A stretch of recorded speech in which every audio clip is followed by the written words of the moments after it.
A man who's never written a check his ass couldn't cash. Adam Carolla. Yeah, get it on. Got to get on. The choice was get on.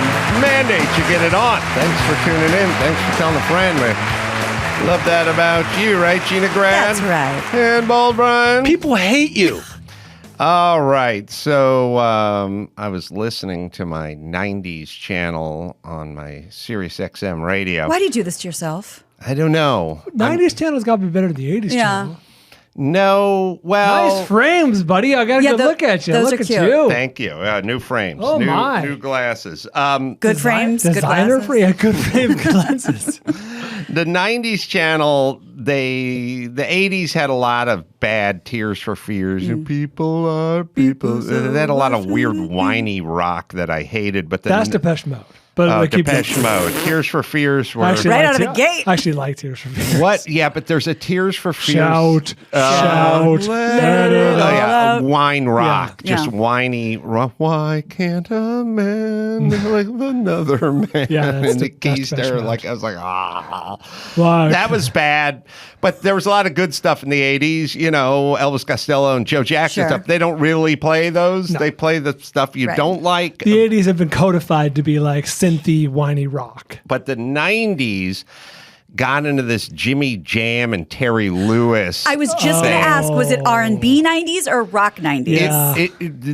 It was Paula Abdul and Vogue. Janet Jackson. The drums And sound like they- someone pounding on a tin can. Everything sounds empty, Hollow. soulless, hollow, tinny, and devoid of any kind of groove or vibe. Like I was, God, find the Spinners. I said, you know, it's funny because we had Motown.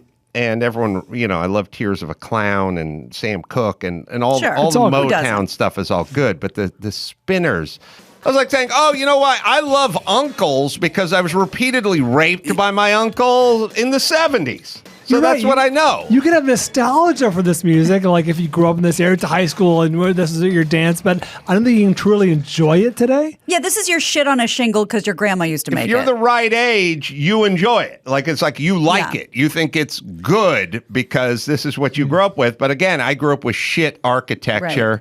People do this a little bit with movies. Oh, You know, if they talk, as give an example by Yes. Rotten Tomatoes. Ladybugs is hysterical. Yeah, you're right. Rodney Dangerfield's the top of his game. No, yeah, Go that's a back good and point. watch it. Go back. You saw it when you were 11. Yeah. It was funny. Goonies is a great example. This is before your parents were divorced. Your dad took you to the theater, and then the shit Your went wife. down.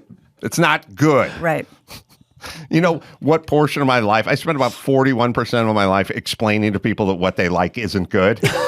They just happen to get hold of it. Yeah. But you got hold of a Hot Pocket when you were 11, and it was good. You had a pepperoni and cheese Sure. Hot Pocket, but Delish. it's bad now. Bubble tape was awesome when Oh, we yeah. were kids. Big Yeah. League Chew. With music, That's there's actually pretty just sweet. this crazy defense Yeah. of it and some sort of love of it. Do we have what other Jimmy Jam songs do you have there, Dawson? But I think I blame them for this.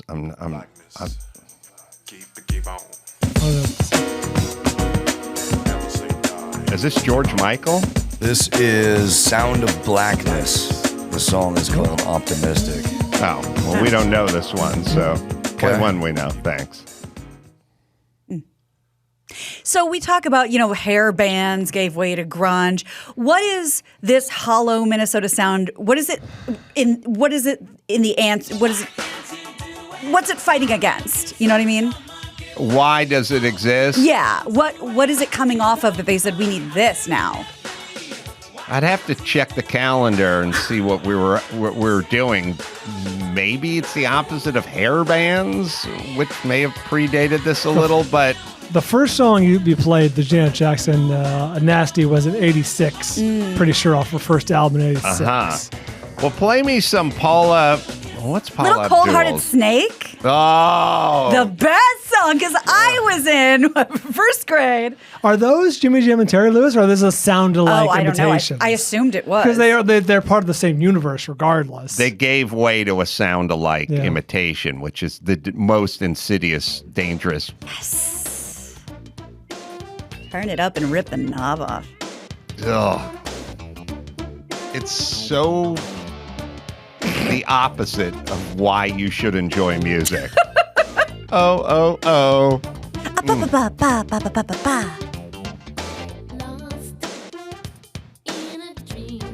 She did choreography, I guess, for Janet Jackson. Oh, yeah, I'm Makes sure. sense. She had to. Like a poach from the Lakers. We could probably get Paula Abdul on the show, but we're not sure if Mike August is speaking to her Oh, or not. yeah, that might be prickly. But she's so out of it that she wouldn't remember it. Oh, Brian. He I'm traveled asking. the world with the woman That doesn't answer my question. for years. Yeah. Oh, you know what would be another good example? Forever Your Girl. Ugh. Hey, baby. Oh. So are they still producing? Are they still around? Are they Probably in the Hall of Fame. They did one other song. They got to have bigger hits than ones we never heard of by the Blackness. Did they not continue to do Janet Jackson's Rhythm Nation album? I always assumed they produced that. Probably. And it was there was her and Michael did Scream, right? All right. Well, they ruined They an ruined your entire afternoon. decade. They ruined your afternoon. They've ruined everything for me because A lot of new this edition. music is so hollow and so tinny and so shitty, and Yeah. it just doesn't hold up at all. I mean, the ultimate hold-up music is classical. Like that shit was composed 400 years Right. ago. Sounds great today. Sounds great today. So By the way, Adam, I'm also seeing that on November 5th they'll be hitting the red carpet for the Rock and Roll Hall of Fame. Remember, the 5th of November. Oh man, they ruined music, and now we're rewarding them. All right, so that was bad. That's something I want to talk about. Now I'm going to shift gears completely. I can't Always remember. car stuff with you. Always car stuff. Shifting gears into a couple things. I went to a thing in the middle of East Hollywood last night. And from Malibu, it took an hour and 22 minutes Why not just stay here? to get there. I should have. And then the ride home was 35 minutes. Pretty good. And because it was at midnight. Yeah. And I realized, man, you can get anywhere in 35 minutes in this town, or you can get anywhere in an hour and a half. It Sure. just depends on the traffic. That was a great throwaway joke from the movie Clueless. That's Remember right. when Cher's on the phone? Everywhere. Everywhere in LA is 20 minutes. Dana Day hangs up on her. And then I got back to where the fuck is our traffic czar? And then I started thinking about, we just got a heat czar. Are you guys we aware did. of this? Yeah, I commented on that. We have paid somebody six figures and full benefits to be in charge of heat awareness. Yep, it's hot. What to do. Now, as we tape this, there's a heat warning coming in this weekend. All So right. she's going to have to snap into action. Say no time to rest with a heat master. And I don't know if she does pets, but someone needs to tell Phil to get in the pool Right. and then Yeah. sit in the shade and do not just roll and foil and lay out in the middle of a vacant lot. Buddy, as far as I know, the heat warning goes old people and pets. Yeah. They're number 2. Yeah, she's the Marta Segura. She's the chief heat officer. We should get her on. Could we get a fucking traffic czar in this motherfucking town? Could we get somebody who's just I'm trying to picture who we would like what movie character. Okay. I mean, we'd all like Elon Musk, but he's probably busy. But what, I'd like a sort of a hard-boiled Tommy Lee Jones kind of guy. right? Oh, from The Fugitive. Yeah, Yeah. that's what I'd All like. right. Yeah, he wants a hard target Yeah, on a search perimeter. Yeah, perimeter. of every off ramp, Yes. on ramp, overpass, Yes. and Underpass. parking structure in has this hard- goddamn city. Right, but he doesn't show it that easily. Great. Right. And he's the guy, and he says, I'll take $1 a year. I'm Yeah. fucking cleaning up this goddamn town, and I got 1,000 ideas, but I need 5,000. Give me your ideas. What are we going to do here? I need What- 5,000 men. Yep. What is the plan? Just, again, the heat thing's fine, just more money spent, and it'll probably be another regulation and something you're not allowed to do or you won't be permitted to do, but In the best case scenario, what does the heat master do that we're not already doing? Well, the real title is the Director of the Office of Climate Emergency Mobilization. Again, she's what does this person do? mobilizing things. She's going This to, is well, rough. first, nobody can be appointed anymore without some focus on marginalized people of color in the inner city who don't Homeless, have of access course, to yeah. air conditioning and blah, blah, blah. And then when the thermometer gets over 97, she's going to set up cool down zones in Cooling parks stations, or okay. something. I don't even know. Yeah, she says she's going to prepare a heat action plan. Could we have a traffic action plan? That's nice. kind of what I'm saying. Like what? Great. It's not getting any better. But then what is it? Like why we played you Gavin Newsom, but we had there's more to the Gavin Newsom tape. I think Gary pulled it and can find it. But what I mean is there's that you have to go back and look, this thing is 8 or 9 years old. You have to sort of listen to it. But it's me talking about what about if it steers, it clears? What about everyone with their fender benders, not pulling over, whatever? It's really not what I'm saying. It's how he's reacting. He's chuckling the whole time. Like As though this is a bit, a routine. well, basically, It's cute. he's reacting like you're talking to Tommy Lasorda about starting for the Dodgers, Right. and he's looking at you going, Okay, all that's right, buddy. adorable. Well, you keep practicing, Yeah, and reach for the stars. you get back to me. Like that's really his posture in this whole thing, and it's really about, again, listening. It's about 30 seconds of before we get to you're not in traffic, you are traffic, but he's super smug about it. He certainly doesn't think of it as a problem. It's all news to him. At some point, Brian goes, "You've not heard of this thing?" And he's like, "I don't know." Like it's not news. He's super smug and shitty about it. And then it's kind of like, well, is this all part of the master plan to get everyone out of their car? But I was at an event, like I said, it was in like kind of East Hollywood, Like Los kind Feliz? of right in the middle of sort of nowhere's land. No, Eastern, more Hollywoody, like I don't know, wherever the hospitals are there. The part of town you Sunset don't really Western. like hanging out that much, but it was. Were you a candy striper at the Children's Hospital? It was like 8 different couples showing up to this event. Some were from La Cañada. Some Jimmy was there. Jimmy came from his theater, fresh off of interviewing Biden. Cousin Sal came from like the Bay, not the Bay, but the South Bay. South Bay. I was coming like from Malibu. Danny Two Sheets, he came out from Santa Monica. How would a public transportation version of this possibly work for anybody? It wouldn't. And then would anybody at midnight, after hoisting a few, like to go out to the subway and just wait with their girl, with their wife Just hang down? out till the train Just came? hang out until the No. train came and got you where to La Cañada? No. If you even get there before you get rolled. It doesn't exist. So I like the notion of you wanting us to get out of our cars, but getting out of our cars and climbing onto a donkey or walking is not what we can do. Oh, you have the clip? All right. So it's really, this is Newsom. And just, well, here's what I'm saying. I'm trying to talk to him about traffic, and he's basically has the posture. You know, when you leave the Trader Joe's and there's some old timer and a fold up table, and he's like, "Have you heard about Proposition 19?" Okay. And you're like, you don't stop walking. You're just going, "Yeah, okay, I'll look it up. yeah, here we Googling. go. I'm running late." Yeah, let's listen to him. All right, L.A.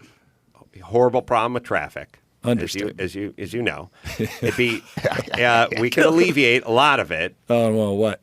Well, Yeah, every what? other city has a bunch of What? signs posted along the freeway that basically says if you can steer it, clear it. Meaning, if you get in a little fender bender, pull over. Hey, if your car's on fire, fine, go ahead and climb out of it. But if you just traded a little bit of paint and a little bit of the plastic on your Prius is scuffed, don't get out and go all CSI on us and block off the number 3 lane. Pull it off to the side of you're blocking the freeway. I get you. Pull it off. Yeah. All right. Okay. Right. All the other Right. states do it. Bring it home. L.A. Wrap it up. and California, Flashing with some of the worst traffic in the world, Interesting. doesn't have Yeah, okay. a policy that Idaho thought of. Is that right? This can't be the first time you've heard this. Well, not specifically this. I saw a billboard out on the 405 says here you're we not go. stuck in traffic. And you're thinking, how the hell, what does that mean? It says you are traffic. which I kind of like, which sort of made the point That's about neither our here own nor there. behavior. That Powerful. said, I hate the blocking the box stuff, which we don't All right. enforce. It's just, Non-sequitur. It's like a little kid thinking he's adding to the conversation. I've seen a hamster. okay. Yeah, traffic. Yeah, okay. All right. Yeah, whatever. Let's bring it home. Wrap it up. Yeah, give him the flashlight. Tell your last joke. What was his posture? Like, how would you describe? Dismissive. I will describe his posture. What I'm saying is if you are a politician and someone says, hey, these predatory check cashing places are really gouging folks that don't have a big income, then you go, yeah, you know what? I got a team. We're looking into it. Or you're whatever you're talking about, like, hey, in my neighborhood, many of the we have handicapped people, and a lot of the curbs don't have the ramp. So I've seen a lot of people. Yes, that's a big problem. Yeah, all right, douche. Keep walking. I think Brian will be able to help me make this point because he reminds me of Tom Cruise in Vanilla Sky. Like the job was just bequeathed to him by his father, and he shows up late and he's banging all the broads. He doesn't really know what the board of directors is doing. He's just not really involved, but he loves the title. Why didn't he feign interest? I don't think he knows how. He could have very easily taken that idea, called it his own, and gotten a lot of praise for it, but instead he was very dismissive. Yeah, that's what I'm saying. He doesn't have a head for that. I brought up traffic in general, and he was like, okay. Understood. Right. Understood. Yeah, right. I saw a funny billboard once. Right. So what does he want? Oh, wow. You to leave him the fuck alone. I know, but do we want to put a dent, pardon the pun, in any of this traffic, or is it just it is and there's nothing and that is that? Yes. Okay. I think you hit it. Are any of the mayoral candidates talking about traffic? Never. I know they're talking about like homeless and infrastructure. The homeless thing is right up there with the transgendered situation, which is I am not homeless and I am not transgendered. And I shall spend the lion's share of my adult life talking about this one subject because for some reason, those are the two subjects. Now, I would argue that traffic affects many more citizens of your town than even the homeless or transgendered community. But we shall never get to that because anyone is running for mayor. So now what we have with whoever's running for the mayor of Caruso and or Karen Bass and whoever else. So here's what essentially we've done with the homeless situation. It's like we're a homeowner and we would like to paint the house and remodel the house. But at some point, somebody took a huge pot of goulash and just dumped it in the entry hall. And then we just stared at it for like 11 years. And then at some point I go, we got to elect a new guy for the homeowners association. We can get this house painted. He's like, we're talking goulash. And I'm like, yeah, I want to get my house fixed up. It's like, well, we got to take care of this goulash problem, and then we're going to have a symposium about what to do with the goulash. Serious electrical issues, the danger. We need federal funding to get rid of this goulash.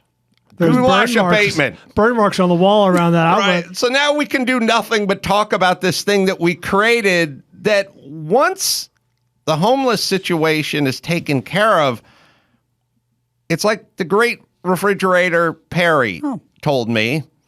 When we were fishing, and I caught a fish, undersized, and he looked at me, and look, you don't think I'm brave. I went out on a dinghy with the fridge. It's a lot of man. Were you way up in the air? Drank beers with the fridge. It's only rated for a cooler. Yeah. He looked at me, and he said, you done worked your way up to a zero. And if you think about it, once you get rid of homelessness, we're still just at zero. We have no homeless. Start now. We didn't fix the schools. Yeah. We didn't put a dent in the traffic. We didn't fill a pothole. We just got back to a problem that didn't exist. We just cleaned up the goulash, but the house is still falling apart. You're not swimming. You're just no longer drowning. Right. And every politician, especially in Los Angeles, now must focus 100%. We're not talking about test scores, schools, or gun violence. We're just talking about the homelessness. Right. So we will then, we can hopefully work our way back up to a zero. That's all I'll say. Dare to dream. So the best part about the fridge, I don't think he was wearing a Super Bowl ring. He may have been wearing a Super Bowl ring. You think he outgrew it? He had a big ring. The ring was maybe a college championship or something. every beer he cracked for me, he used that goddamn ring as a bottle opener. Oh, He took that's a this man. huge 400-pound man of a man mitt, put it over the long neck, just popped it right with his ring and just handed it to me. Badass. And hot. all he could talk about was putting a pig in the ground when he got back to North Carolina or wherever he was heading back. That wasn't a euphemism, was it? Nope, he had dug himself a pit. Oh. He'd bought himself a pig. As a cop. And he got the pig all dressed and done up in the chicken wire and everything, and he was putting the pig in the ground as soon as he got back. Good for him. All right, let's see. Let me tell you about BetterHelp. Going insane with traffic like I am? How about BetterHelp? This podcast is sponsored by BetterHelp. Many people are burned out. They don't even know it. It's not just work. It's everything. Roles, all the roles you have to play these days in life. You know, it's not just enough that everyone has 9 jobs. You have like 19 roles. Once you get home, BetterHelp wants to remind you to prioritize yourself. Talk with someone to figure out what's causing the stress in your life. BetterHelp, customized online therapy offering video, phone, and even live chat sessions with your therapist. So you don't have to see anyone on camera if you don't want to. More affordable than in-person therapy. Get matched with a therapist in under 48 hours. Take care of yourself with BetterHelp, right, Dawson? Adam Carolla Show listeners get 10% off their first month at betterhelp.com/Carolla. That's betterhelp.com/Carolla. All right, we'll take ourselves a quick break. We'll come back with actor Kyle Gallner. Kyle Gallner got a movie out. He was an American Sniper as well as a million movies you remember. We'll talk to Kyle right after this. It's time to check Adam's voicemail. Hey, man. This week in Chicago at the Dog Beach, they installed a dog hydration vending machine, not full of bottles of water, full of disposable bowls of water. Someone launched a startup to solve dog hydration. You can leave us a message at 888-634-1744. Kyle Gallner is our guest. Dinner in America, which is just released on VOD, 91% on Rotten Tomatoes. Damn. So says Bald Brian, who just saw it, by the way. I just saw this movie, and I apologize in advance, Kyle. I was like, the name sounds familiar, and I grabbed your bio, and I'm like, holy shit, Dinner in America, the movie's awesome. I really enjoyed it. Oh, awesome, man. Thank you very much. You were great. It was great. I don't know how much I can even tell about the plot because there's something revealed halfway through, but it's a correct me if I'm wrong, Kyle, but I would call it a sort of twisted love story between two maybe mismatched people who are sort of out of step with society. And it's very smart, very funny. I genuinely enjoyed it. Oh, awesome. Yeah, no, I think you summed it up pretty good.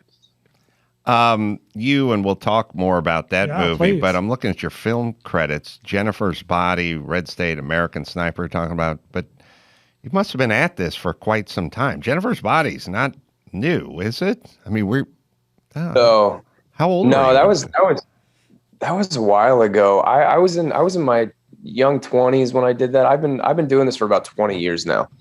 So I've definitely been at it for a while. Yeah, he was in Wet Hot American Summer. Oh, really? That was my first movie. Yeah. That was my first movie. Were you playing like a 11-year-old? That movie's old, right? Yeah, I was a kid. I was, Jesus, how old was I? I was probably like 15 or 16, but I was playing probably like 14. I was Andy's swimming buddy. I was the kid that swam up to the dock, and then they threw me out of the van for the secret pizza party. Is this something where is your family in the industry? I mean, did you just start out early, like going out on auditions? Do you have like a stage mom? Like, how'd this all come about so early for you? A lot of it was kind of dumb luck. I come from more of a dancing family. My sisters were serious dancers. They, did ballet, and my older sister danced with like the Russian ballet in Philadelphia for a while. They were really into that. But when she was younger, she went to a performance arts camp. And one of the things you had to do was do like a theater performance. And she got a little bit of an acting bug. And somebody out there said they can hook us up with somebody in Philadelphia that could help her pursue that. And I just followed her to the audition. And they asked me if I wanted to read a commercial, and I did. And they sent me out on my first audition to New York. And these people clearly knew I didn't know what I was doing. I was very green. Like, they asked me to slate. I didn't know what that means or what that meant. That means, say your name, age, height, all that. And it turned out my first audition was at an agency. And so they accepted me and I became a client of theirs, and everything kind of, sort of slowly happened after that. And then right before I turned 18, I decided I really wanted to pursue it. So I moved to California. I'm a broken record, but I always tell people all the time, you got to show up. You got to show up. You want it. Every person that I know who got into radio through showing up. They just showed up at the radio station, and at some point, but it's even with auditions, half the people I talk to about getting a start and this or that, they go, I went with my friend to the audition. Right. But at some point, the casting person just looks at you and goes, fuck it, give it a Come on try. in. We're not flying airplanes here. Right. This is just talking. Like, you could do it. You look right. You're the right age. Right. Yeah. I mean, half of this shit is just really outlasting the other guy. You know what I mean? Like, you got a lot of people do it, and it's just sticking it out longer than the other people. And so we can talk about Dinner in America, Please. which again, 91% on Rotten Tomatoes is pretty damn solid. So it's a VOD release right now, so you can just get it on wherever you get the videos on demand. Yeah, so it's out. It's, iTunes, Amazon. I think it's even on like YouTube and Vudu, and wherever you get your movies, you can rent it or buy it right now. Where did you shoot it? So we shot it all over Detroit. We shot for about 5 weeks in Detroit. We had 2 weeks of like prep and rehearsal before we got there. We recorded all the music and, got all the wardrobe and haircuts and everything together. And then we were running and gunning for like 5 weeks. What was it like doing Sniper? I know you played Goat Winston. That's Bradley Cooper's friend who killed the goat. I remember in the movie, which I very much enjoyed. American Sniper. It had to be intense, though. Yeah. I mean, it was. There's an intimidation factor when you're working with somebody like Clint, who's been around for so long, and you hear all those stories of Clint only shoots for 8 hours a day. He only does 1-2 takes, and you get there and it's all true. I mean, you get 1 or 2 takes and you're done. So if you trip, if you mess up, whatever, he'll take it and he'll move on. Part of the movie. Wow.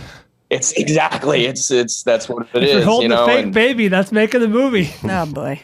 And if you're shaking that fake baby around. But it was, Clint was pretty amazing. We were shooting in Morocco, and we were in these, this area that had been pretty decimated. And, Clint's there with his monitor walking behind the camera guy. He's in it. The guy was completely, hands-on the whole time.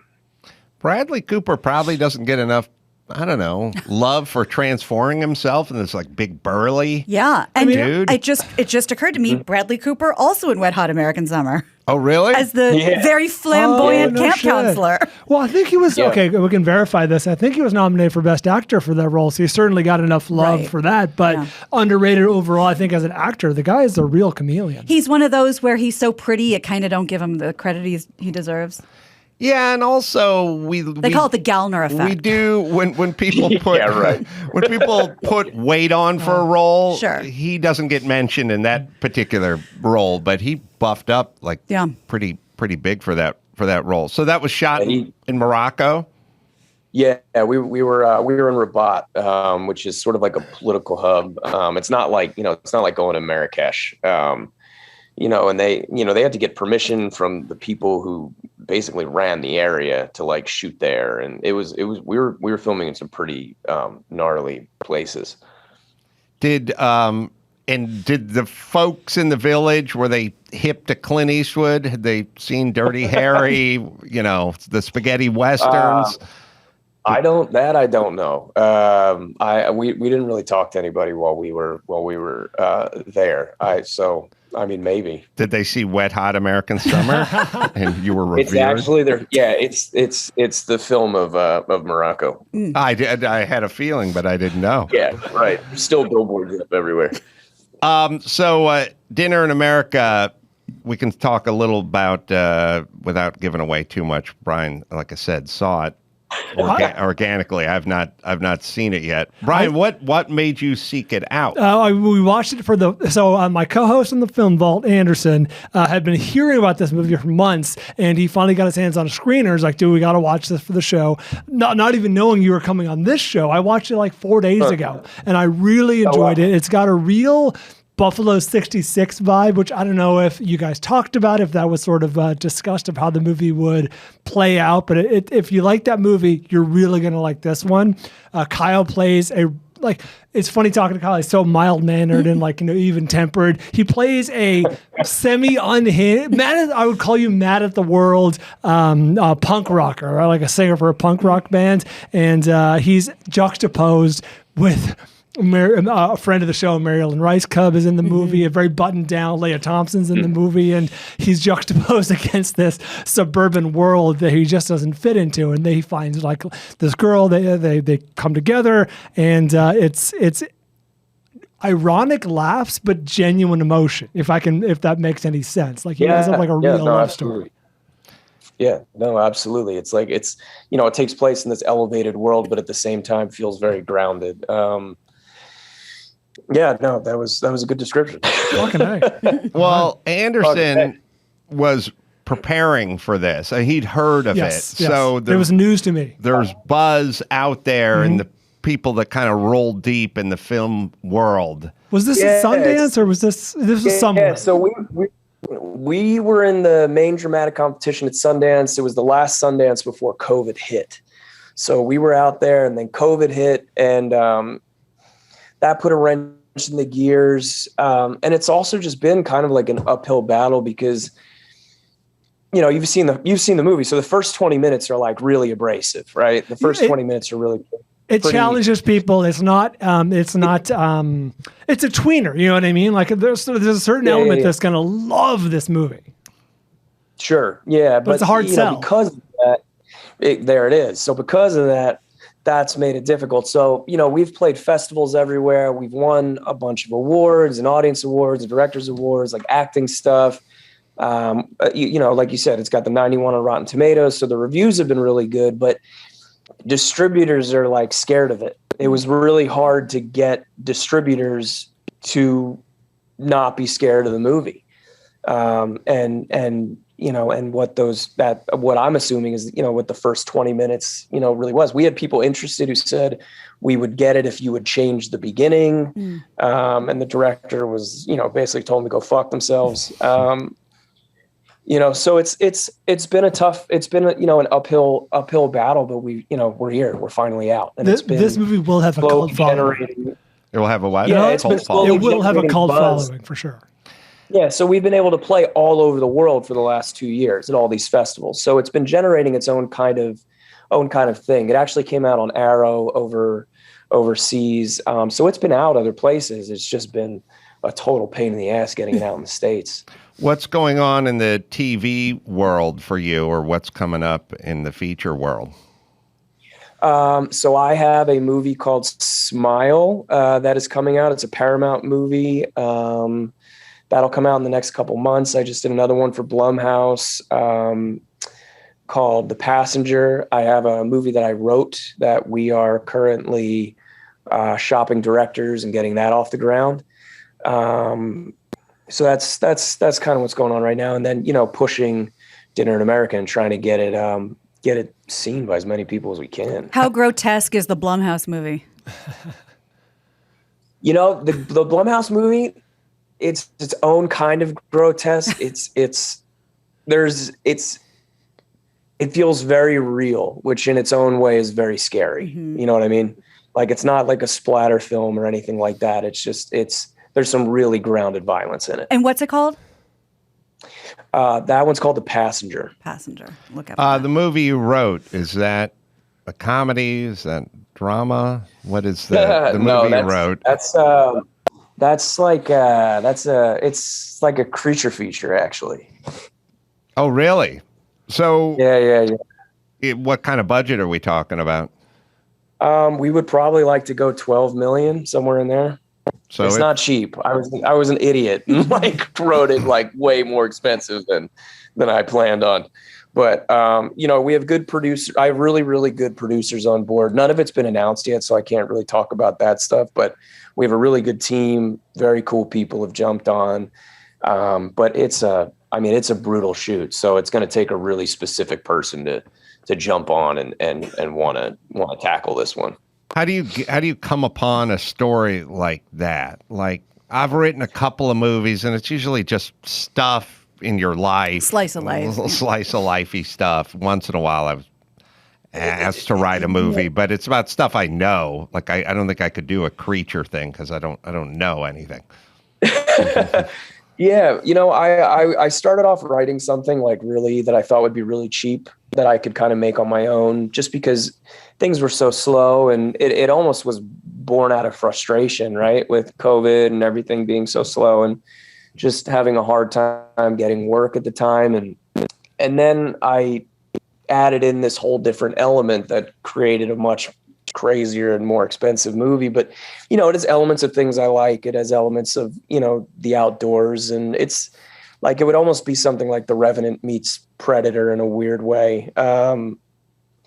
So there's elements of things that I like and are a part of my life, but obviously you then have to stretch it and change it into something else.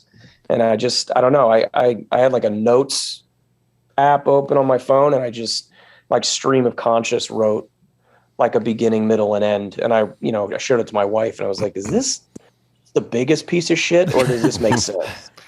And she's like, I don't know, this could be cool. I'm the only person that saw The Revenant and agrees with what's his name trying to kill Hardy. Leonardo DiCaprio. Yeah. It was in the script. We unearthed it. Yeah, that's right. First off, before you judge, you drag someone's almost lifeless corpse through 30 miles of snow and tell me how you like it. And yeah, that part. Yeah.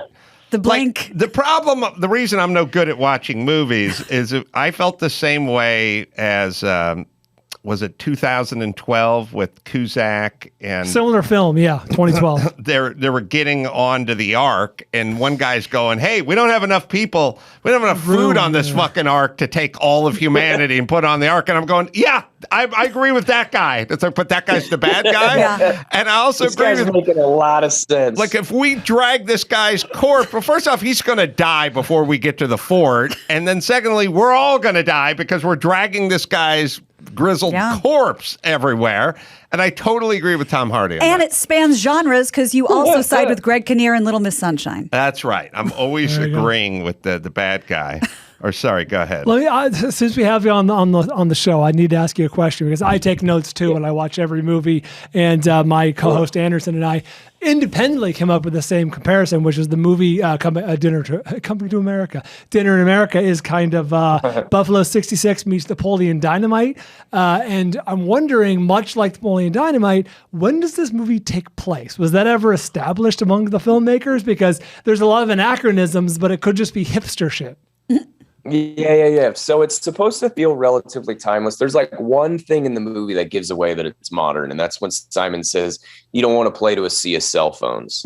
Well played. So the only time anything modern is actually mentioned is when he talks about the cell phone. Otherwise, it really does feel very kind of like 90s. Because your co-star Emily, who is fantastic, by the way, she cassettes, everything's cassettes. It's all very analog. It could be 1991. Well, you don't see like any computers. You don't see any cell phones. Nobody's, the only time I use a phone, it's actually like a landline. Yeah, someone has a rotary dial phone at some point. Yeah, it's tough. Yeah. In the basement when we do the scene. Everything is so retro now, you can't tell what time anything takes place. I mean, there's a new movement toward vinyl. So it's you putting on a record with and the decor, the apartment you're in could be ironic and retro too. But speaking of music, you portrayed one of the biggest douchebags in music, Lou Reed. He has thoughts. He has thouts about Lou Reed. I hate Lou Reed. Clearly. Tell me more. Did you have to Tell us how study? you really feel. It was in from the Velvet Underground in the CBGB biopic. But what did you have to do? Did you study? Honestly, I got movements? fucked on that. No, I got a little fucked over on that. There was a director that the director of that movie. He went off and got in some serious trouble. That guy. How nice. Yeah, he did the Allman Brothers movie where that woman died on the train track. Oh, that never came out, right? Oh, did it ever come out? They never finished it because of that accident. But she was crew was like hit by a train. Or Sounds something? Well, he would know. Yeah, you would know. So what happened was there was a train trestle, and they didn't have permission to shoot on it. And this guy, they was like, we make indie films and we do whatever we want, basically. And he was like, we're going to shoot on this train trestle. And they put like a bed frame on there and all this stuff. And that's right. Things got messed up with the train schedule or something. And a train came, and these people are running literally for their lives to get off of this train track. And this one woman didn't make it. No. Yeah, she was, I don't know why I want to say like hair or makeup or something, but she was the crew lady, young and... I think she was camera. I'm pretty sure she was camera. And the trestle bridges can be pretty damn big. Well, you've seen in movies when the train is coming. Stand By Me. Yeah, you gotta make a run for it. Yeah, it was called Higher Grounds. At least so says on my screen. And it was the Allman Brothers, and it never came out. But this guy was a douche anyway? Well, I had read for him like once or twice before, and he knew me and he liked me, and they were trying to cast Lou Reed, and he called me like 2 days before I needed to shoot. So I literally had no time to really get ready. And I watched it back one time and was just so fucking embarrassed. I never watched it again. I was like, oh my God. Well, all you have to do is put the aviator shades on, light a cigarette, be super combative, and then not be able to sing. I'm convinced my portrayal killed him. Actually, so bringing it back to Dinner in America, how does the process differ when you're the lead and the movie lives and dies on your performance? How's that process pre-production? That's a lot more time. I can imagine. I had about a month and a half, close to 2 months to get ready for that. And so I was on phone calls with Adam and telling him, Adam's the director, and telling him, my ideas and talking about wardrobe stuff and how I want to move and talk and, the voice and everything. And then, when we got to Detroit, we live recorded. So that's me and Emily. All the vocals on the music, like all the punk music and stuff, is actually me. Nice. Emily singing Watermelon Song is actually Emily. So we got to go into the studio, and recording all that stuff really also helps inform a lot of things. It just all slowly builds until you have a walking, talking person. Did you know you were going to be able to have this much say in it? Yeah, actually, me and Adam talked. So I had gotten sent the script like 2.5 years before we even did it. I read for another movie that I didn't get. I was very, very wrong for it, but the producers liked me and they were like, hey, can we send you another script? And it turned out to be Dinner in America. And I had 2 brand new babies at the time. Like I had like a 1 and a 2-year-old, and I was in the middle of filming a TV show, and it was absolute chaos. And so I read the first like 10 pages and never went back to it. And then a couple years later, I'm on another movie, and the DP is talking to me, and he's like, hey, you would be really good for this movie. It just fell apart. They had a cast, and the cast fell apart. And he told me what it was, and it sounded super familiar. So I looked it up in my email, and I still had it from like 2 years before. And so I read it that night, and I loved it. And I ended up Skyping with Adam, and we kind of like digitally high-fived because he was in Michigan and I was in Romania at the time. And so I finished that movie, and a month and a half later I was in Detroit, and we just talked the whole time and Nice. came up with things. I grew up like listening to punk and hardcore music, and so that world is not unfamiliar to me. which helped. But yeah, he really let us play. He really trusted us. The script from the movie, the script is definitely a little more outlandish, believe it or not. And me and Emily, you know, he trusted us to kind of bring it to where we brought it to, which, you know, kind of ended up fusing that outrageous world, but having it also feel very grounded with these two characters. Where were you listening to punk rock when you were growing up? Driving around with my buddies, going from skate spot to skate spot before we stole beer out of people's fridges. Like, it wasn't on the radio. It was on cassettes. No. Yeah. No, we would have CDs and we would have things like that. And then it was pretty fun, actually. Like one of the last days we were in Romania, the Dead Kennedys came through, and me and the DP JP, we like went and saw the Dead Kennedys like right before we took off to go to Michigan. Did they sing Holiday in Cambodia? Yeah, they do Holiday in Cambodia. Too Drunk to Fuck. All the classics. They do a lot of good ones. Yeah, you hear that with people. Singers cover that if you go to Disneyland, but you don't usually see the actual band who did it back in the day. See, I grew up in Los Angeles listening to K-Rock radio, so I would listen to punk rock on the radio. I don't know that there was any other punk rock being played anywhere else in the country, but we would listen to Teenage Enema Nurse. Oh, you remember these? No. They play insane. They weren't played in Overland Park, Kansas. It was weird. It was weird how like strangely offensive the music was, but it kind of slid under the radar. Was this pre-Tipper Gore? Yeah, pre-Tipper Gore. You couldn't say tits on the radio, but you could sing about a teenage enema nurse. Sure. A little more nuanced. And there was a song about Buffy Davis from Family Affair killing herself. The actress actually like killed herself. Geez, was this like a dirge? She's like the young daughter from this show from the 60s, and it was a song about Buffy killing herself. Jesus.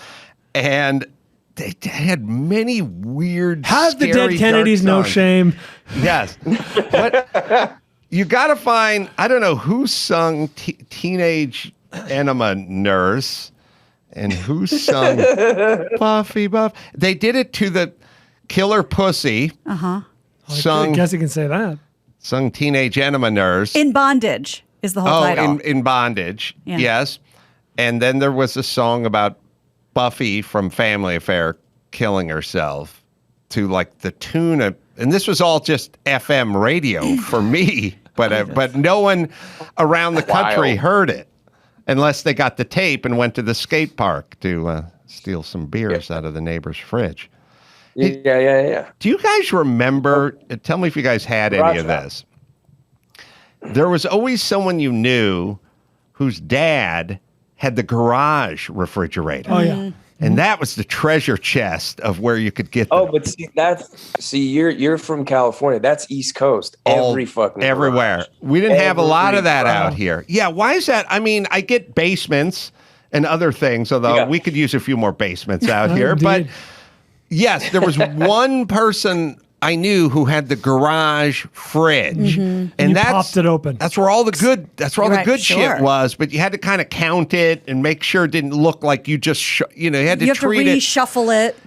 You had to treat it like a hotel bar, mini bar that you're trying to get the little vodka out of without setting the fucking thing off. Yeah.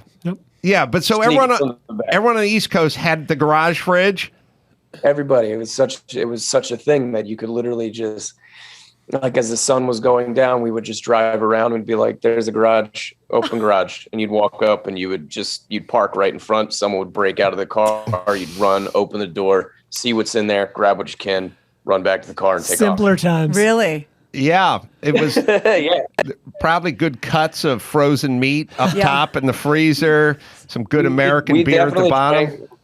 We definitely drank all night to the point where we went back out and raided for breakfast. Like, we would go and then like take pizzas. Like, dudes are mowing their lawns at 6 a.m. and my buddy Pete's running out of his garage with a handful of pizzas. I don't. Why a East Coast, West Coast fridge garage thing? I don't know. It's not a thing though. Like it's really not. The East Coast is like the garage refrigerator is a thing on the East Coast. It's not on the West Coast though. Maybe it was the more kind of hands-on homespun dude who would wrench on his truck on the weekends. He wants it right there. Want to walk back up to get a cold one. He just wanted the 8 it there. steps is too much. Yeah, because there was one kid I knew that had it, just one and one and only, and we'd raid the shit out of it, but nobody else. Yeah. Did you guys grow up with that? Not really. My parents had one, but it was the old fridge. They just moved into the garage. Yeah, and it's those old bin freezers for frozen food. It's not like a cool beer. That's like the Hunter's. That's the Hunter's freezer. Who sung the Buffy Davis song? It's driving me nuts. Kyle, this conversation goes no further until we figure this out. Until we figure out who sang the Buffy Davis song. I just like kind of that scam of driving around looking for the open garage. That's nice. Snatching the beer. 16 years old, it's like it's gold. Like And then you also have to figure that the stepdad who got his beers pinched from you is beating the shit out of his teenage stepson, going, "You'll never get out of my fridge. Those are my beers." Out of sight, out of mind. Out of sight, out of mind. All right. Well, the movie's called Dinner in America. Brian gives it a thumbs up and 91% on Rotten Tomatoes. I mean, you can't argue with that. Kyle, come back on whenever you like and plug your movie, new movies, new projects, TV shows, whatever you got. Awesome. I'd love to. Yeah, awesome. Thank you guys very much for having me. Kyle Gallner, everybody. Thanks, Kyle. All right. Appreciate it. Let me hit Simply Safe here. What is that song? I'm looking. Buffy. Was it called Suicide? But did they say Buffy? Because that's not obviously a real name. Yeah, the character, I think, was named Buffy and Jody. Jody was the son. Buffy was the girl. They were twins. Their parents died in a horrible car wreck. Hilarious. So they were raised by confirmed bachelor. Their uncle, who was this hard drinking, sort of womanizing, whatever. That's how the sitcoms work back then. The kids would get, different stroke style. They'd get dropped off. You just get acquired. And for some reason, this guy, who was the uncle, Uncle Bill, had a full-time English butler, Mr. French. And Mr. French would wear he'd wear a tails with an ascot and stuff. Yeah, and he'd just be standing in the kitchen all the time. Were they in an apartment or a house? They were in a townhouse. They were in an apartment, and they were in the top floor, the penthouse apartment. This guy was this bachelor, and Mr. French. He was relabeled Mr. Felix in the French version, but he was a stuffy upper crust, proper butler. And he just sort of stood there and Buffy would come in and go, "I want a peanut butter and jelly." "Madam, we do not mix peanut butter and jelly." Hilarious. "Now sit down and I shall fetch you some cod or something." It's just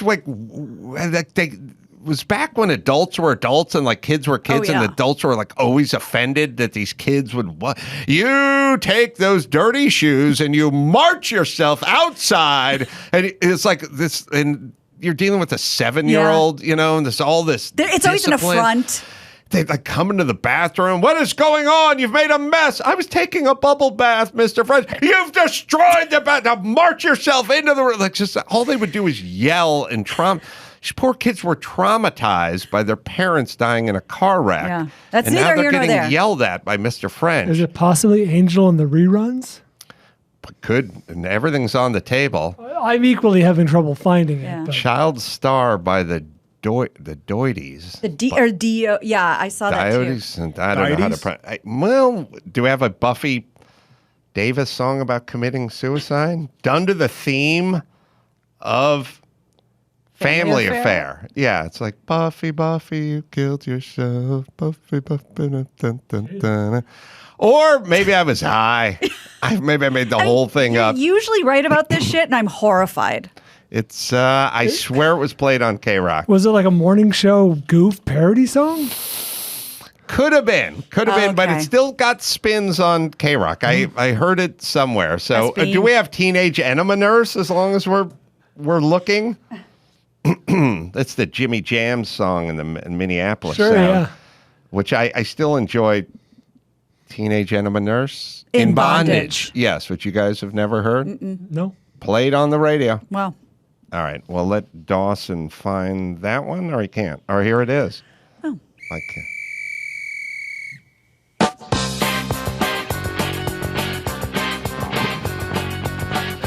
Hey, Chris. Oh shit, he's not here. Forget it.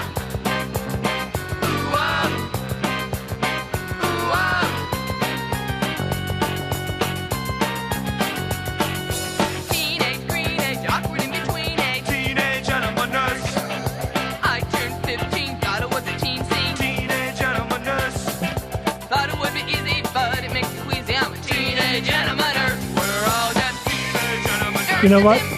Give me Jimmy Jam and Terry Lewis. They think this is like Rock Lobster, basically. This is very B-52s. This may be before Rock Really? Oh, I don't know. It's right about the same time. I hope you don't have nostalgia for this because this is garbage. No, Oh, yeah. but This is 83. Rock Lobster was before that, I think. Hey, does Angel in the reruns ring a bell? That's what I said. If you got a song about Buffy killing herself, I'm all ears. At this point, that's all I got. You got to turn this off. I'm getting a migraine. It's horrible.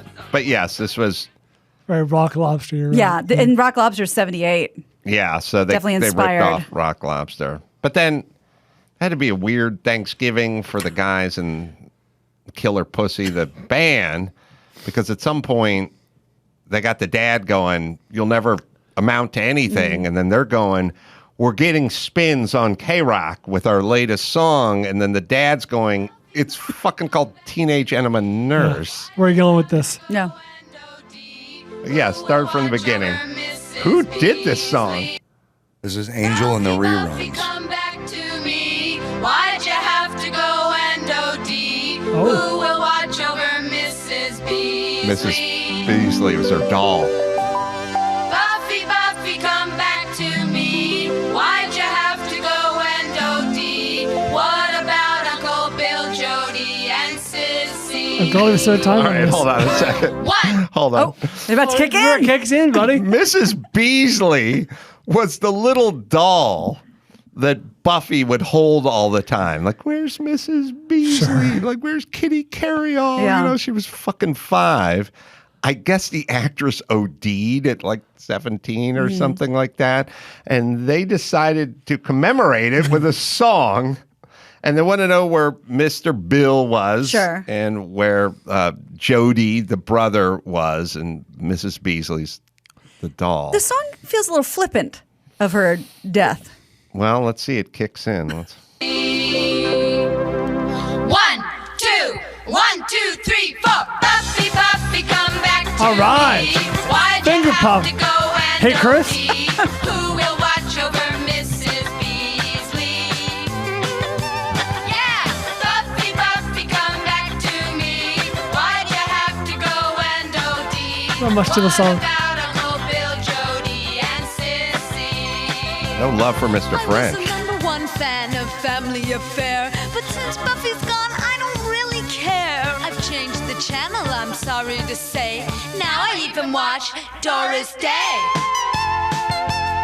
Do they I'm gonna have men- nightmares tonight. This is the most macabre Yeah. thing ever, right? Bud and Kitten, they're all still alive and kicking.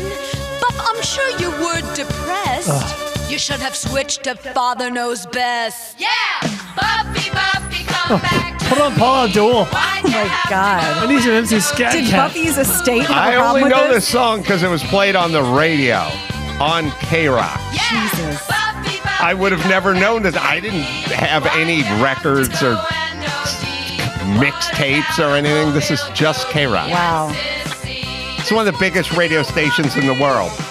Maybe This is back before they had any format or anything. It's like some Doug the Slug got high and like came in and went, this fucking song about this chick ODing. And I mean, I like the freedom of it. You know, you could literally play anything. Dobie Gillis. Will this feature in the K-Rock documentary? it should. Amy just wrote on my screen the songs about Buffy ODing. There's another song about Buffy ODing. Find out what happened to that actress. Dueling?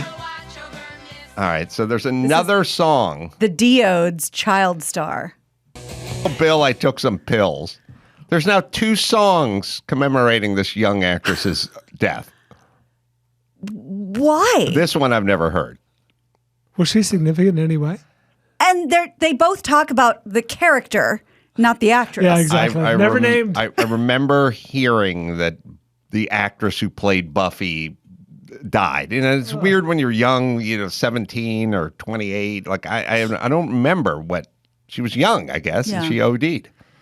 And so we wrote a song about it. Okay. Yeah. I don't even know what to say. She died at age 18. Age 18. Child star. All right. We'll take a deeper dive into her because I want to know like all we about did. her. No. That's really deep. And look, sometimes someone writes a song and then someone else, like why were there 31 songs written in the early 70s about rambling? Because somebody wrote a rambling song and then someone was listening and went, so maybe they were just cruising around going, maybe we should throw our hat in the Buffy Davis suicide and song it's sort ring. of like ironic enough because it's kind of, it's not like she was like Marsha Brady, like Maureen McCormick, somebody super famous. Yeah. Ooh, wow. What? The producers of Family Affair wanted Buffy to stay 6 years old the entire show. Oh, so they were going to recast her at some point? Forced to bind her chest. They did that to... They did that to Judy Garland and Wizard of Oz. Yeah, and she landed on her feet. No problem with Bills. The show only ran 3 seasons. I don't know. All right, we'll dig deeper. Jesus. All right, but first they're simply safe. Amy is a chronic sleepwalker who lives near a 4-lane highway. A few months ago, she sleepwalked right out the front door, but Simply Safe, well, they were there. They had the entry sensor on the door was triggered. They had a 95 decibel siren went off in the base station, waking her up before she wandered into the streets. Amy says Simply Safe saved her life. There's a great company started by, I think, a husband-wife team on camp. They went to an Ivy League school, and one of their friends got ripped off, and they started looking into options. They didn't find any ones they liked, so they made their own. Backed by the best 24/7 protection and professional monitoring in the business, less than $1 a day, no long-term contract, and try it out for 60 days, risk-free. See if you like it. Customize the perfect system for your home in just a few minutes. Simplysafe.com/M. Go there. You get a free indoor security camera plus 20% off interactive monitoring at simplysafe.com/Adam. All right, comedian Michael Palascak is going to join us. He's 32, so he's going to know all about this whole Family Affair situation, so he could tune us up on this. We'll get into that right after this. Michael's got live dates coming up, and I'll tell you about those. He's been on the Late Show with Colbert and the Tonight Show with Leno, and also Conan and Letterman. When the hell did, and Craig Ferguson, you must have been a kid. I was a young person when I got on those shows. I mean, Craig Ferguson hasn't been on the air in a while. Decade. I would completely, like, if you said, how long has Letterman been off the air? I'd go 4 years. No, 28 years. 17 years. Like, doesn't it feel like forever since? Yeah. Ferguson went off in 2015? 2014. Oh, wow. 2014. Yeah. Oh, wow. And when did Letterman go off? That was probably, it was after, I know that. And then he fucked us all up with that big gray beard because we're Oh, like, that yeah. old guy's been on TV in 2,000 years. Yeah. He's a 49er. Come on, look at that guy. He's got a He's pack Moses. mule with him. Wait, his final episode date was 2015. So yeah, right. Oh, right. Same area. Because they were the same company, too, so I don't know if that had anything to do with that. So you were just a kid when you did that stuff. Yeah, I looking back, I was very lucky to sort of hit that where I got to do all the classic people Right. that I grew up with, and then the new people too, and it was really special. Yeah, you're like the guy who once in a while, if you talk to a pro baller, they'll go like, oh no, my first year in the league, Kareem was still in the league. And then he retired that's the how it next was. year, and you're like, oh, you're not even old. And it's like, but you got to play with Kareem, and you got to dominate his old ass too. Yeah, you got to say you were better. Dominated Conan and Letterman. So you must have got started when you were 15 or something. I was 19 my first time on stage. My parents, I grew up in a small town in Indiana, and when I went to college, my parents moved to the suburbs of Chicago, and I just started going up with mics when I was home for the summer, and that's how it all started. But yet you're making TV appearances a few That years was later? That was a little years later. Yeah, I got to. It was a weird thing where Eddie Brill, who booked Letterman, would tour. He would do Zanies once a year, and then he would see people. And so he saw me and was really nice. But I got to do the Tonight Show first, and then because of that, they're like, I kind of got to do Letterman right after that because they're kind of upset that I did the Tonight Show.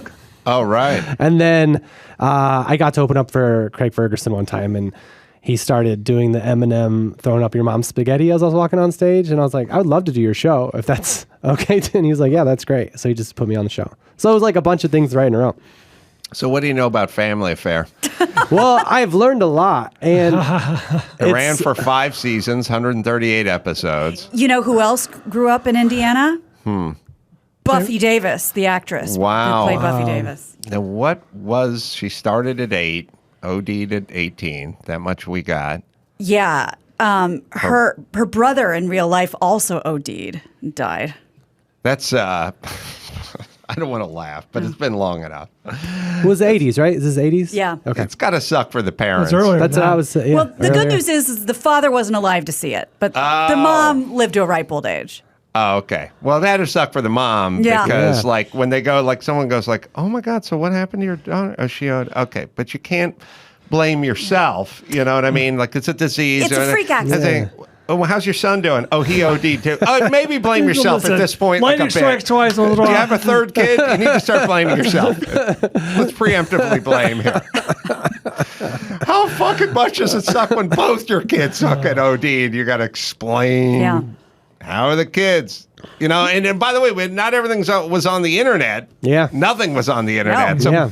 you just had to run into old neighbors and stuff who would run into you at a fucking hometown buffet and go, "Hey, where's Buffy?" And Let me stop you before you ask. oh, Yeah, cocaine, PCP, Quaaludes, and Seconal. was he an actor too? The brother?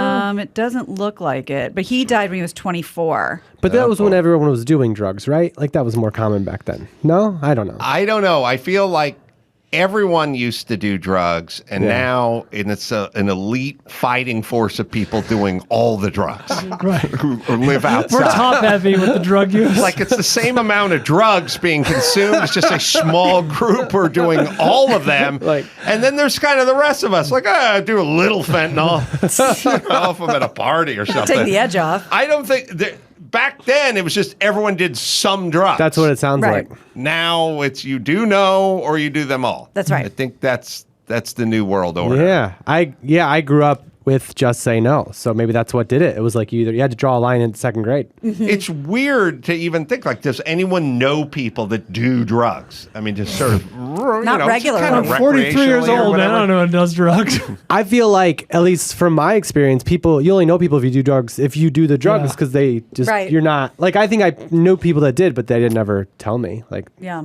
Yeah, now 'cause that I pot's didn't not a have drug, that vibe. Yeah, now that pot's not a drug. it's off the table. Yeah, and I don't know, but there's been a booze renaissance, but it's back and everyone's into it. Feels like it. Yeah, everyone's got a seltzer in their hand or yeah. an IPA or a cocktail or whatever. And just the fact that people are drinking gin again shows that Yeah. booze is is back. But all right, so she OD'd. Oh boy. Back to Buffy. I'm just interested in her. That's And this all. was a sitcom or a drama that Family Affairs is a sitcom? Well, Brian Keith, the guy who played Uncle Bill, killed himself too. Jesus. I do believe, but that was later. Well, maybe I'm tapping into something here because I watched this when I was a little itty bitty kid, and it was supposed to be a sitcom, but I walked away feeling very depressed.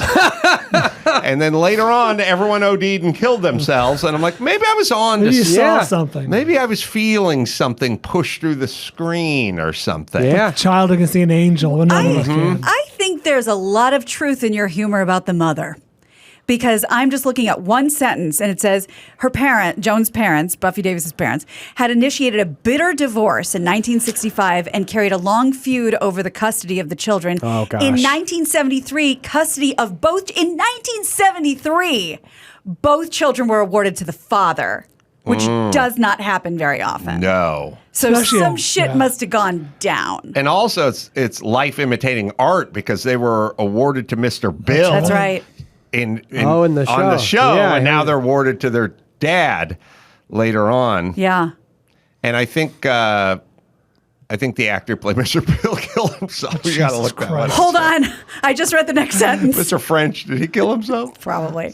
While her brother went to live with their mother, even though they were awarded custody of the dad, Jones, I guess the daughter, moved in with a friend and began skipping school. Jones was reported by her mother to the police as a runaway. She was arrested and sent to juvenile hall, where she spent many months in state custody, after which she was then given back to her mother. So mom maybe had some issues. And Mr. Bill, in fact, died of a self-inflicted gunshot wound. You're kidding. Yes, and it wasn't to the leg. What websites are on your Got computers gangrene. right now? How are you finding out all these sad, You see how sad things? sad the world is, everybody? The show wasn't always this morbid. You came on a special day. Oh, and she ended up working at a Winchell's Donuts in Playa del Rey and would be humiliated when customers would recognize her. I know that Winchell's. There's nothing worse than... This is the mom or the... This is Buffy. So, Oh, the actress So after here's- the show? Yeah. Well, she had a high school job. here's the new world order is there's 700,000 streaming platforms. Yeah. So if you, in fact, are a child star on one of 10 million shows, Yeah. you're not going to be plagued for the rest of your Right. life Yep. because you really only have a very small percentage of the audience who knows. If you were one of the Brady kids or Yeah. you were on Family Affair or whatever, we knew who Yeah. you fucking were. If you're Yeah. a partridge, You could have been one of the Duke boys. Yeah. We know exactly who you were. Yeah. And then at some point, when it dries up and the divorce goes bad You're at and your Winchell's Donuts. business managers run through your cash, you show up at a Winchell's Donuts, Yeah. and everyone who walks in there knows exactly who you are, except for my mom and my dad. They would have no fucking idea, or they would play it close to the vest. Yeah. Yeah. All right. Sorry. No. What? I'm But you learning. must have grown up. You were watching what? Saved by the Bell? Yeah, or Saved by something? the Bell was huge. That was the big one. And then TGIF was my age too, like Full House, Family Matters, Step by Step. Home Improvement, Appointment Step by viewing, Step yeah. was really good. What was that? Appointment viewing. Right. Friday night. Yeah, exactly. Yeah, so we grew up watching those. You're probably around the age 32. You're probably about the end of the era of everyone watched this show. Yep. I Now miss it's- it. Like I'm still old enough that I miss that. Like I don't like there being all these different things, and because you can't like. I remember when Breaking Bad ended, there was one person that I connected with, and it was just like a huge thing. But now I don't. People finish shows 30 different times. you binge them and then Yeah, you and then forget about it. Yeah, Yeah, it's not as social. You couldn't go to school the next day and have everyone Yep. get the references from the Yep. episode that night. But in a weird turnaround, all my daughter does with her friends is watch Friends. Really? So they all, I can hear it coming from the room Yeah. all day, every day. Yeah. I mean, that's what they do. They watch The Office, they watch Friends. Yeah. They watch Modern Family. Sure. They just binge watch Wow. all Yeah. these shows that Yeah. that did exist. Well, it Yes. strikes me there's another version of this. You were born in 1990-ish, I'm guessing, somewhere Yeah. around there based on your age. You didn't really know a world without the internet.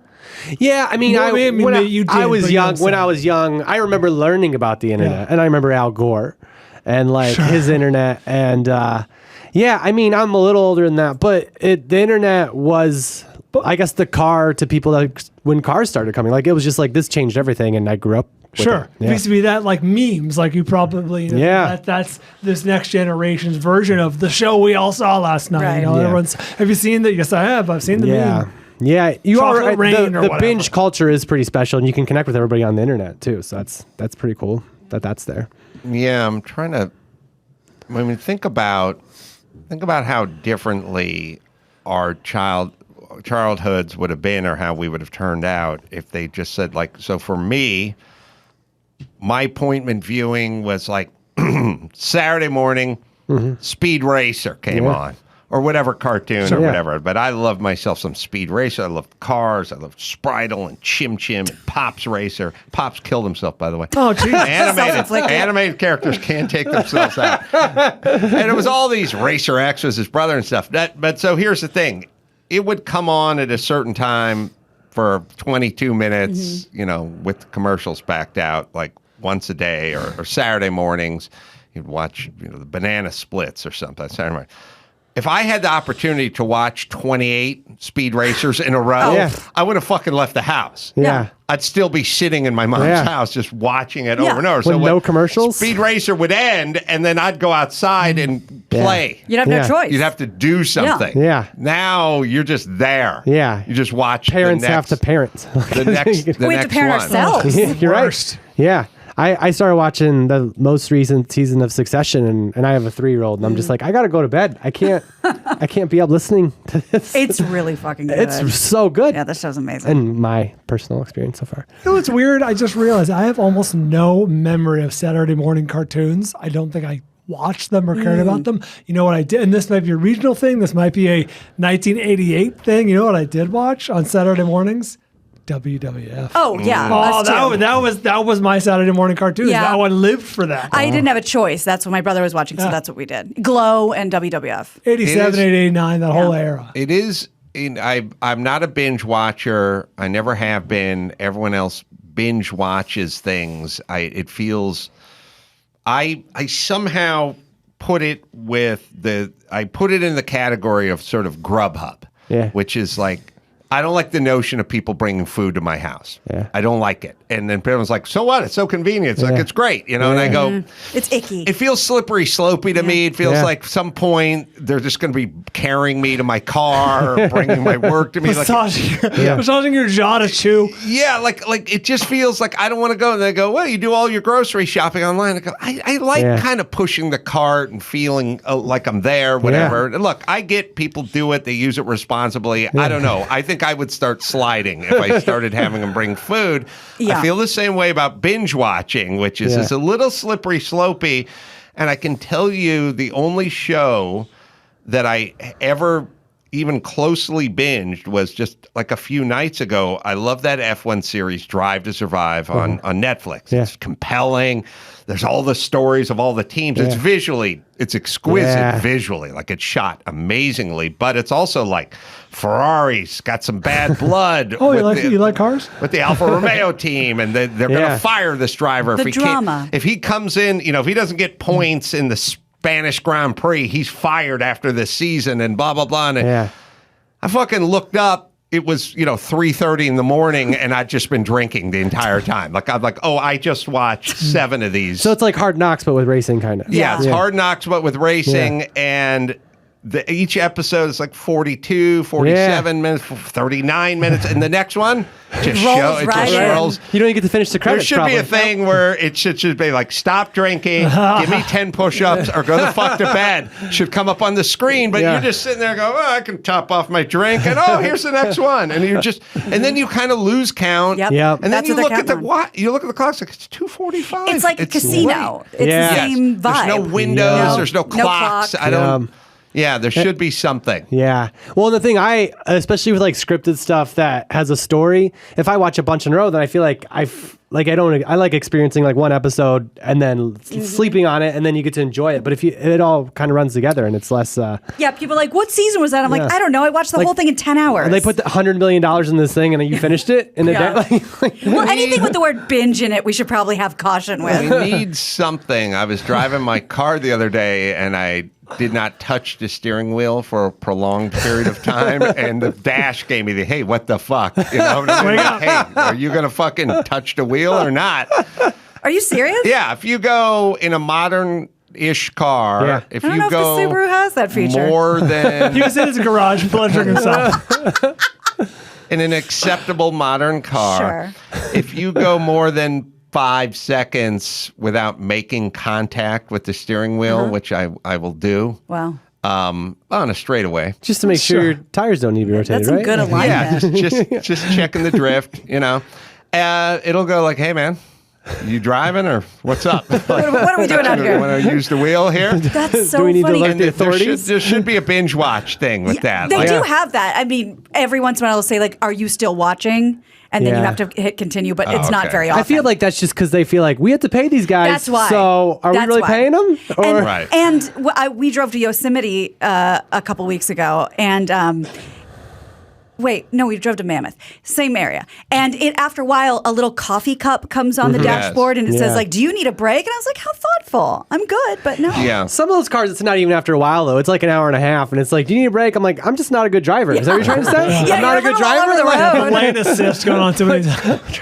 Yeah, it is, because obviously if a teacher came up to you in class and went, are you tired? You'd be like, what am I Yeah. What am I giving off? what am I doing here? My mom's like, are you okay? I'm like, I thought I was, Yeah. but now Right. we need to talk, I guess, Now because I'm you nervous. can see inside of me. Yeah. Yeah. Well, maybe we should get a household dash where we could just put that up at the house. Like, maybe Buffy Davis would still be alive if we could have said, like, are you okay? You haven't been sleeping right. Seem too tired. You know, we want need some coffee. a couch timer. That's the Apple Watch, right? I did hear on a positive sad note that in San Francisco, there's a place run by the government where you can go and do drugs. So if you overdose, they take care of you. Oh, yes. Oh, yeah. that they was do just do in that. San Diego Oh, last week. my Very God, San they're Francisco. doing. Yeah. God, Emmy, you can find them So now. that's good. San Francisco has like billboards up now. That's like, if you're gonna slam fentanyl, don't do it alone. Yeah. Like, have a buddy? Find a fentanyl group. friend? Yeah. Yeah, like they're just going. We've come a long way from just say no to like We're into like say yes in unison. you're gonna do this shit anyway. Use a clean rig, man, and have a guy next to you in case you flatline who can pop. I was wake in you up. Utah and they have a billboard that says opioid addiction can begin after 5 days, which kind of sounds like they're being like, you can do it for 4 days. Like, what are you telling me? What I'm hearing is I can do 4 days, skip a day, and then go. Exactly. The 6th day, it's back You're on. fine, right? Fifth day is cold turkey day. Yes. There's a lady there. This is in the BART, I guess, which is the Bay Area Transit. No, this is New York City. Oh, Yeah, it New says York. NYC at the bottom. Oh, I'm sorry. This is the New York subway. It says, don't be ashamed you are using, be empowered that you're using safely. I don't agree with that comma there, just as an English major. A lot of this is empowering Should be a junkies. semicolon, really. This is very much one of your moving the goalpost. Okay, we just will lower what an F means. This is me.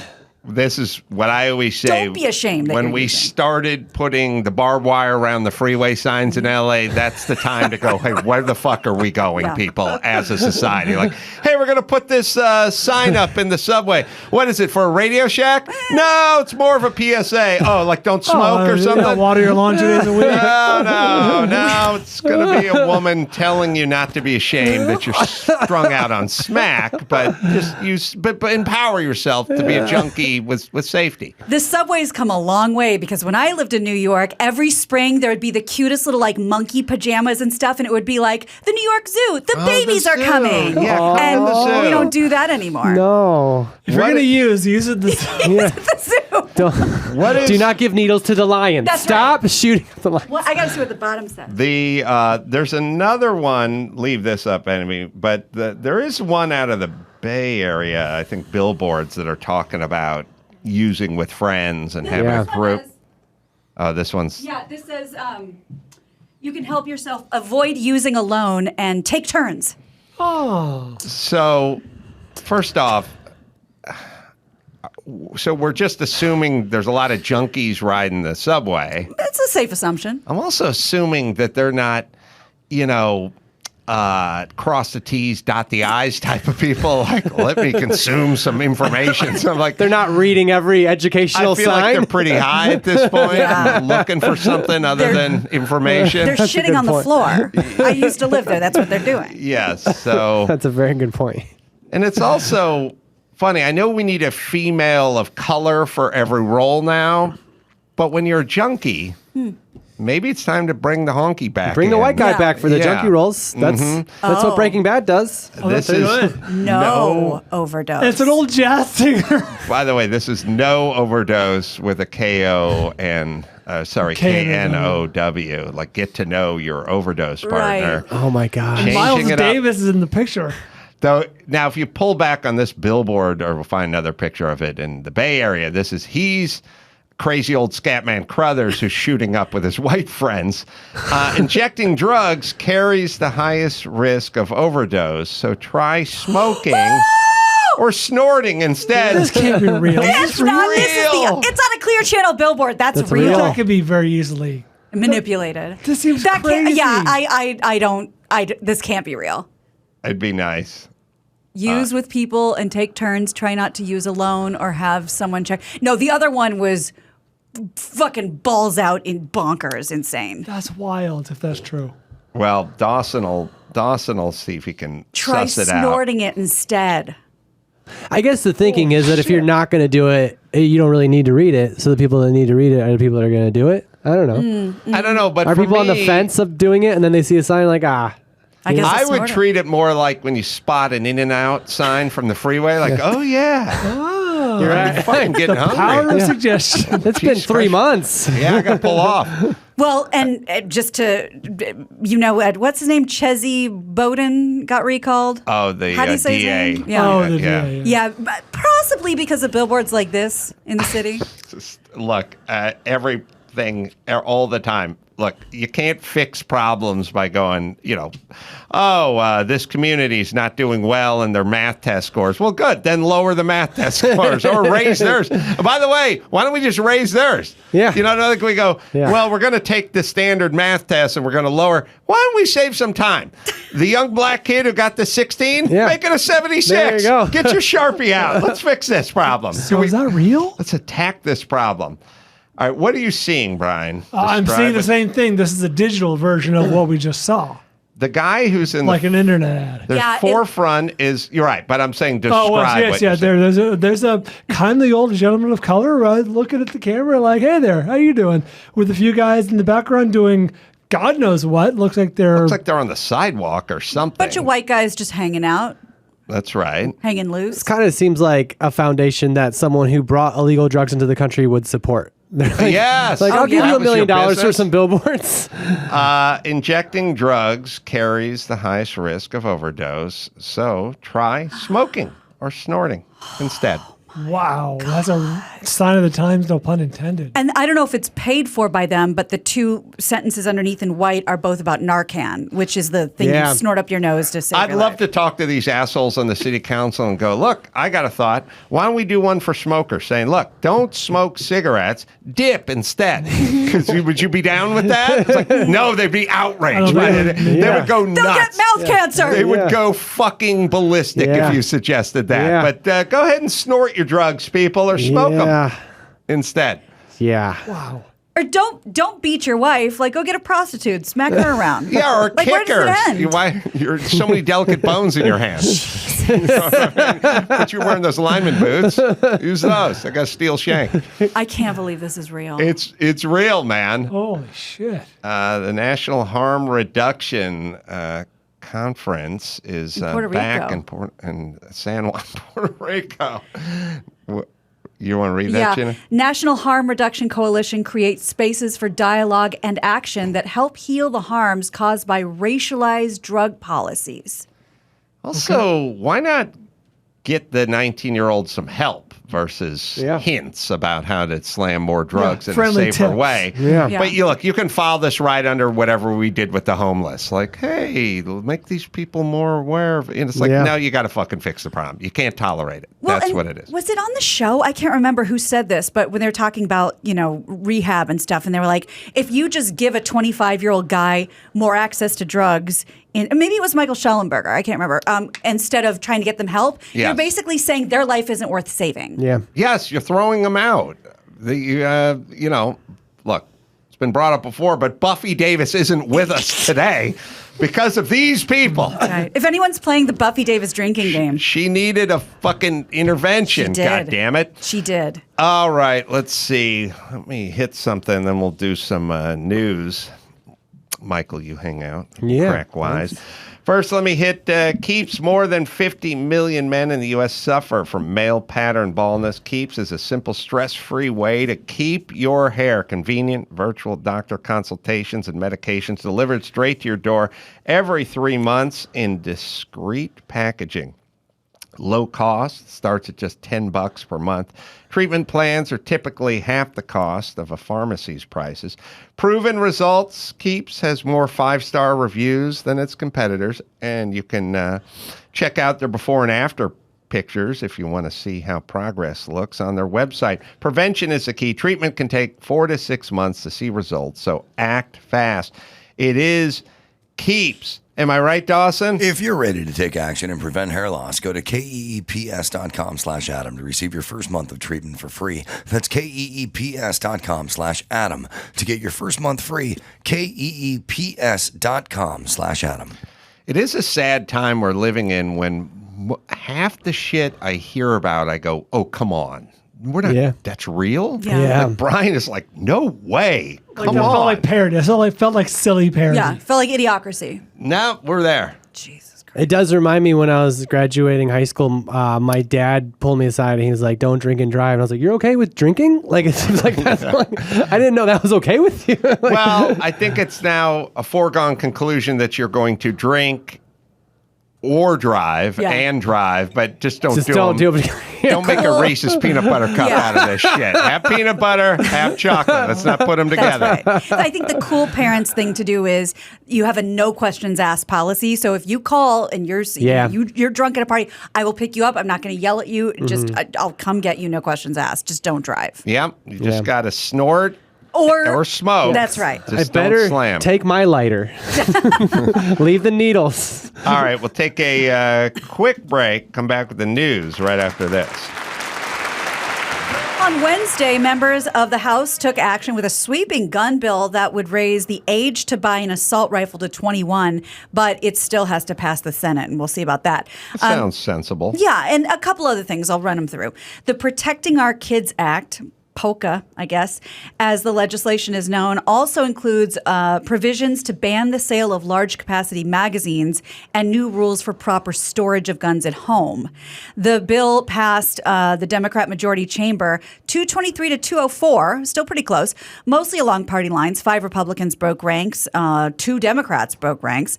Meanwhile, Matthew McConaughey, I don't know if you saw the speech. I saw a lot of it. He gave a White House briefing on Wednesday urging everyone from the government to the media to make changes. It was 21 minutes. There was a lot of he was so... He's from Vivaldi. He's really close. He went Texas. to school right down the street. Yeah, he grew up in Uvalde before they moved to another part. Oh, I feel...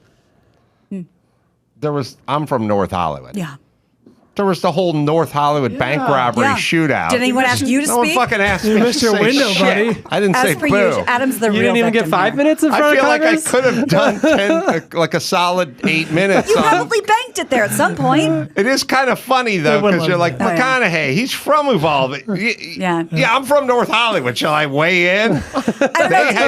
They used assault rifles. They used high-capacity magazines, had banana clips and AK-47. They had it all. Yeah. Shit. I should have... I was on... Shit, I may have even been on MTV at the time. Oh man. Well, maybe if there was a robbery at the Bank of Hoven. Oh, yeah, I had their credit card. Yeah, secured, but yeah.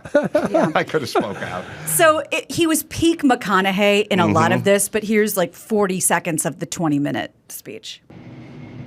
Look, we heard from so many people, all right? Families of the deceased, mothers, fathers, sisters, brothers, Texas Rangers, hunters, Border Patrol, and responsible gun owners who won't give up their Second Amendment right to bear arms. And you know what they all said? We want secure and safe schools, and we want gun laws that won't make it so easy for the bad guys to get these damn guns. So, we know it's on the table. We need to invest in mental health care. We need to save for schools. We need to restrain sensationalized media coverage. We need to restore our family values. We need to restore our American values. Wow. Wow. And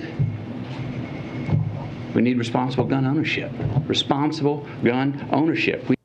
Now, this begs the question, is he acting in this, or is he always just Matthew McConaughey in movies? I was going to say he should be an actor. Yeah. That was very Republicans thoughtful. get Scott Baio to provide like a rebuttal. It's good. Dean Cain. Dean Cain, Yeah. Scott Baio. Yeah. What year was the North Hollywood? Oh, my God. 96, 97? I felt like I was in college, so 97.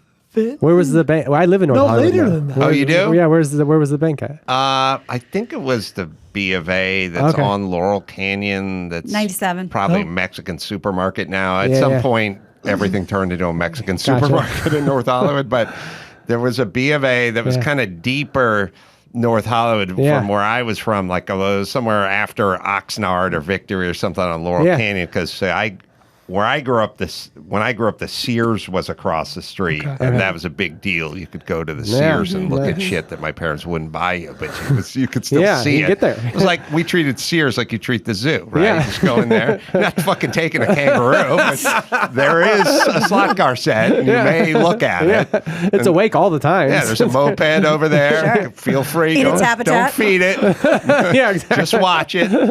All right, now we'll go home. Yeah.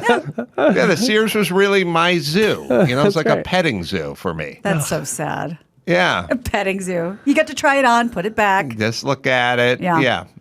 Are you near the John's supermarket as well? So I'm like close to Toluca Lake, so I know where the Johns is, but Oh, I'm farther good. south. Be I'm Camarillo and Bougie. like, yeah, I'm bougie. 97.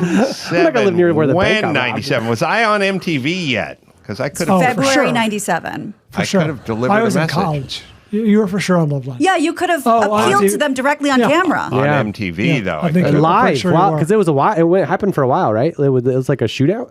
Oh, it was insane. Yeah.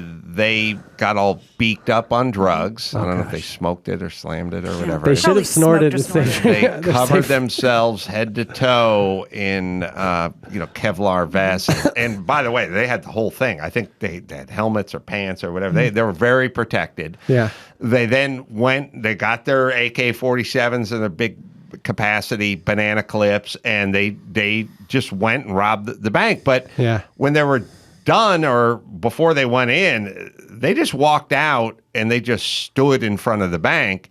And all the cops had like their service revolvers or their 9mm pistols, and they were just hiding behind their squad cars. They just stood there and just Bouncing started off. firing into the squad car. The bullets are going through the fender. Oh, my gosh. The helicopter's going overhead. They're just firing at the helicopter. They're just standing there firing the whole Yeah, time. this is 45 minutes. And 45 minutes. the LAPD went into the like B&B gun store in North Hollywood and broke into it to get Shit. rifles The stuff. because they were outmanned by these guys. Jesus. Whoopsie. Yeah, and I'm from North Hollywood, and no one asked me to say shit about it.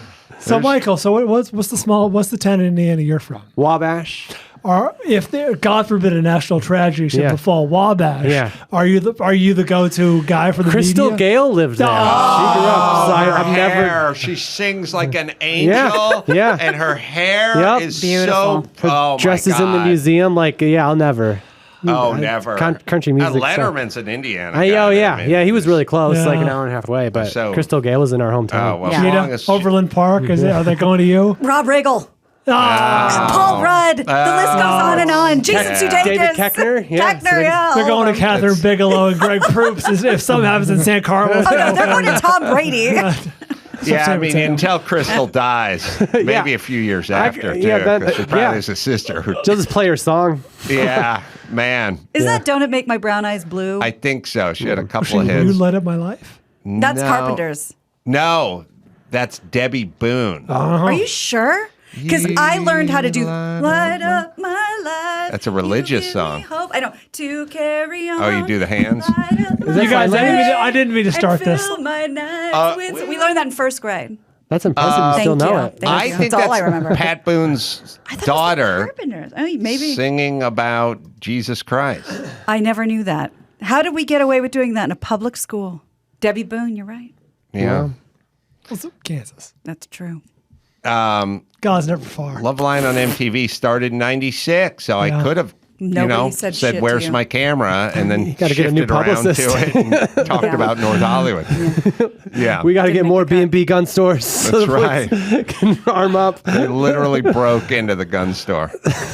How was that? Crime begets crime. I imagine they're insured, and you just walk away from that. I think they had like the big metal screen and stuff, and they just tore it all down, and they went. And by the way, so now they all carry rifles. Yeah, I've and seen stuff them now because they're not. If this shit happens again, Might we not be a can't gun just have store our around. pistols with us. Yeah. Let's talk Weinstein, because he's on both sides of new legal battles. One, he's the defendant again, and one, he's the plaintiff. So let's talk about him defending himself again. Weinstein's set to be charged with indecent assault. Apparently, there's a decent assault in the UK. The Crown Prosecution Service authorized the charges on Wednesday after an investigation. They relate to an assault. with all the traveling to Cannes or Cannes and That's all right. the international shit. This is London '96. He didn't lose his cock in the luggage. Not at all. Held in the customs. Yeah, he packed that shit on the plane. He does need to be formally charged in the UK before a trial can begin. But as we know, he's already serving 23 years for sexual assault. According to the Washington Post, which there's been dueling facts about this, but WAPO says he's currently in California, where he was extradited in July of last year. Yeah, that's what Garagos said, I think. No trial set yet, though. Did we figure out what his ex-hottie wife is up to? Who was she was the dating? belle of the ball. The hell was her name? She did that like beautiful magazine spread about getting on with her life. Don't we kind of have to go, really? You never knew anything? Never heard whispers. Georgina Chapman. Just nothing. You really looked the other way. You know, when he was like, he was going to meet Gwyneth Paltrow at 3 a.m. Mira Sorvino. At the fucking Shutters Hotel down at the beach. And it was a Tuesday night to talk about a script. Like, Hey, Harvey, Gretchen Mall's on the phone. She's crying. yeah. Nothing? Guess who she's dating? It's been 2 years. It's somebody. Right? Bob Weinstein. Adrian Brody. Wow. Motherfucker. Stayed in the Miramax family. Whoa. Yeah. Yeah. Okay. So he may have to deal with that soon, but he has some years to serve as well. Also, he's suing. He wants to sue Chrysler for being relegated to a walker in recent years. He reportedly he was going after the vehicle manufacturer for what he says was a shoddy brake system in his new lawsuit. TMZ reports that he claims that in August 2019, he was involved in a nasty wreck near Bedford, New York, while riding in one of their Jeeps, which he says the company provided so it could make an appearance at one of his films that he was working on. Unclear what movie. But Weinstein said he was driving the Jeep when he had to swerve to avoid hitting a deer, and claims that he attempted to miss the deer, the brake system failed, and sent the car rolling. And it's Never rendered heard him. about this. Yeah, he says he's paralyzed. Attempting to miss the deer is decent assault. That's right. Because you attempted to miss. That's the exactly deer. right. So Yeah. but like, what if he wins? What does it matter? I think that's a force majeure. Like we make cars, we don't make miracles. If a fucking deer runs like out that. on a highway, I like and you that tagline. try to swerve to avoid it. We don't. We don't make a car that can deal with that. Yeah. Sorry, that's on you. Yeah. Really, I've been sitting on the story for a day or two because it's so sad, but we have to get to it. Bruce Willis. Oh, no. He's starring in what's being called one of his final movies. It's called He's going fast. it's called White Elephant. I didn't know he could still do one. That's great. Well, I'm going to explain it. It's called White Elephant. John Malkovich is in it, Michael Rooker, Bond girl Olga Kurylenko. But reports are coming out saying that members of the crew on the movie recall him just being really confused, asking why he was there. One crew member said, I've had crew ask me why. "Why are you here?" What are you doing on this set? I want to talk about the North Hollywood tragedy, if you don't mind. This show's called Ellen. She's not from North Hollywood, so we need you to kind of be escorted out. One crew member said it was less of an annoyance and more like, how do we not make Bruce look bad? Someone would give him a line, he didn't know what it meant. He would just puppet it back. And we talked about this. For the last few years, he's churned out a string of direct-to-video movies, but he was diagnosed with a language condition, basically called aphasia, and it's really he's deteriorating. The director of White Elephant was offered 2 more movies with Willis, and he turned them down. He said, it does not seem right to go through this again. It always seems like by the time we hear it, it's been there. down the Story road. broke. Yeah. Sad. And this isn't, there are movies where you hear some crazy shit about like behind the scenes. You're like, I got to see this. I can't see this. No. I have no desire. No. Sad. Yeah. Yeah. I'd rather see that movie where the lady was killed on the trestle bridge. Oh, right. Than this The one. dailies. Yeah. That's where that one ranks. Yeah. In that order. The sad thing is, I would like to see an Allman Brothers movie, but I would too. Yeah, to I'd what like end? to see Rust. Come on. Jesus. They're still making that, right? I thought they were gonna. Was that back on? Wrap Rust? it back. They're not doing it. I don't know. I thought they were shooting again, but my whole thing and the Allman Brothers project kind of throws this out the window a little bit. But Hollywood is full of such soulless monsters that no matter what tragedy happens on set, whether it's The Crow or Twilight Zone, Vic Morrow getting fucking beheaded, that movie will come out. There's millions of dollars sunk into it, and you'll see it someday. Well, and to your point, Michael, there's a Forbes headline that says Rust producer is confident movie will be completed after shooting investigation. We'll see a version of that. Yeah. Yeah, I mean, and also, it's kind of what's one necessarily have to do with the other. Like, maybe Otis Redding died before Sitting on the Dock of the Bay came out. So you but can't- I'm glad Can't I release it. know the song. Yeah. I don't know. You got to look it up, Emmy. Or ask Dawson. That's it. Dawson, did Otis Redding die before Sitting on the Dock of the Bay came out? Yes. I'll verify. That's emphatic, so it means we're up to 40%. Yeah, it happens. Anyway. All right. I like that song. Do we have time for one more? Yeah. Okay. Let's talk about the Grammys. They're adding some fun new categories that will be up for nomination in the future, and I have them for you. 6 new categories, actually. Songwriter of the Year, which is probably overdue. Speaking of MTV movie reality TV show awards came back the other day, like after kind of coasting to a stop a decade ago. They just came back. Yeah. I saw clips of that. So we get Songwriter of the Year, Best Spoken Word Poetry Album, which I know you're excited about. Oh, man. Alternative Come music on, Henry performance. Rollins. Americana music performance, score soundtrack for video games and other interactive media, and my favorite, best song for social change. Let me explain what that is. That is Common's walking home with 2 awards that I can tell so far. He's going to do the spoken word, and then he's going to get the social change song. Yep. So that's going to be based on lyrical content that addresses a timely social issue and promotes understanding, peace building, and empathy. Dawson, get coming on the tits. Can the change be getting rid of that category? Can that the song be about? Yeah. Well, it's funny. You think this stuff is kind of new-ish. I mean, they've been around for a while. But one of the best pop songs ever was Elvis Costello. What's so funny about Peace, Love, and Understanding? Yeah. And I mean, protest songs date back to the 60s. Oh, yeah, they're Message great. songs. he's like walking through this world, and he's seen hunger and strife and all this shit. And he's like, what happened to Peace, Love, and Understanding? And it wasn't written by Elvis Costello. It was written by Buffy Davis, I think. Oh, my God. No, What a coincidence. It was I think it was written by like Burt Bacharach. no, it was a contemporary.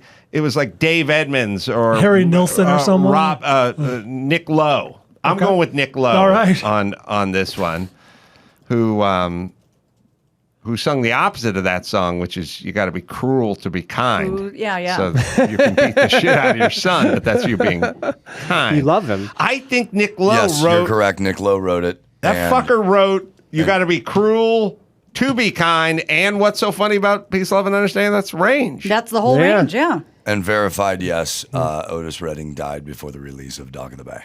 And it reached number 1. First posthumous number 1. First posthumous, number 1. Wow. At least in the UK.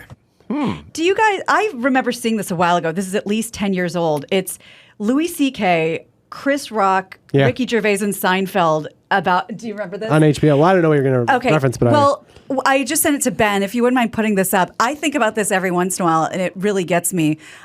Louis C.K.'s talking about an open mic where somebody does their version of Sitting on the Dock of the Bay, and it fucking kills Ricky Gervais. Have you seen this?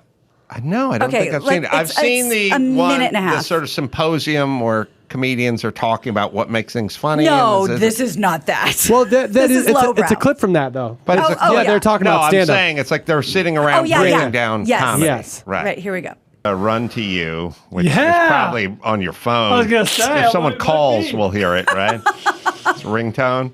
I had a very similar experience. What? It's no cockism gay, but it's Papa for you. That's not even a Tool tune. That's a fucking great song. Were people into it? Like, oh, Papa Few. I remember, like, I was nowhere comedically. I had no credentials or anything, but I was like, oh, Jesus, come on. Fucking, that's barely enough. That's not enough to make a parody song. You know what I mean? Yes. Yeah, that's not a song about Buffy Davis overdosing. There's not much. There's not That's enough a to song. work with. Not That's a enough meat on song. that bone. There's not enough to work with. Stylistic Right. choice. I'm gonna pop a few. Yeah. It's more of a notion. Yeah. Yeah, that reminds me. I was at the Comedy Store one night, and you know that Beyonce song, "Halo, Halo, I can see your halo." He just changed it to "I got a job that pays low." Yeah. And he was very confused as to why we weren't all responding with like we weren't up on our feet cheering that. Yeah. Who is this? That was Louis C.K. All right, let's bring it home. You got it. I'm Gina Grad, and that's the news. Gina Grad. That was the news with Gina Grad. Well, last but not least, there's Geico. Like save a little money on your auto insurance? Yeah, who wouldn't? You go with Geico. When it comes to great rates on insurance for everything, Geico can help. At cars, trucks, motorcycles, boats, RVs, even homeowners or condos or renters coverage. You can save even more. You'll get special discounts when you get your bundle working, so you can switch today. See just how much you could save when you go with Geico. That is Geico. Switch and save a ton.